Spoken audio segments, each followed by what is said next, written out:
ফ্যামিলির দায়িত্ব যখন কাঁধে এসে পড়ে কি পরিমাণ কষ্ট হয় ছেলেদের সেটা ওরে দেখলেই বোঝা যায়। তো ও আমার যতটুকু বলছে আমি যা শুনছি, ওর পরিবারে 3 ভাই, এক ভাই বাইরে থাকে, আরেক ভাই লেখাপড়া করে বাইরে থাকে, ওর সাথে কোনো কথা বলা হয় না। বাট ও এখন ফ্যামিলি চালাচ্ছে। আমার ফ্যামিলিতে প্রায় 7 থেকে 8 হাজার টাকা কিস্তি আছে প্রতি সপ্তাহে।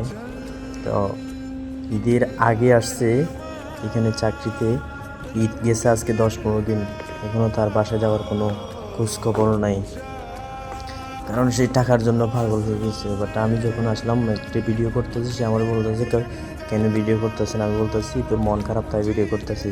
তো ওই আমারে কয় যে আমার কিস্তি আছে, আম্মু কল দিছে, কিস্তি পাঠাতে হবে, আমি টেনশনে আছি, এখন গিয়ে ক্যাশের থেকে টাকা নিতে পারবো কিনা জানি না। তো এই ভাইয়ের কথা শুনে আমার মনটা একদম খারাপ হয়ে গেছে। তো কী করার আর, ফ্যামিলির চাপ যখন মাথার উপরে, তাহলে পরিস্থিতির শিকারে পড়ে গেছে, এখনও বাসায় যেতে পারতেছে না। তো ওকে সে কথা বলার পর তাকে ছুটি দেওয়া হয়েছে 2 দিন। সে বলতেছে আমি একবারে চলে যাব, আমাদের ওইদিকে একটা চাকরি করব। তার বাড়ি হলো কুমিল্লা। আমাদের এই ভিডিওটা যদি সামনে পান তাহলে একটা কমেন্ট, একটা লাইক, একটা শেয়ার করে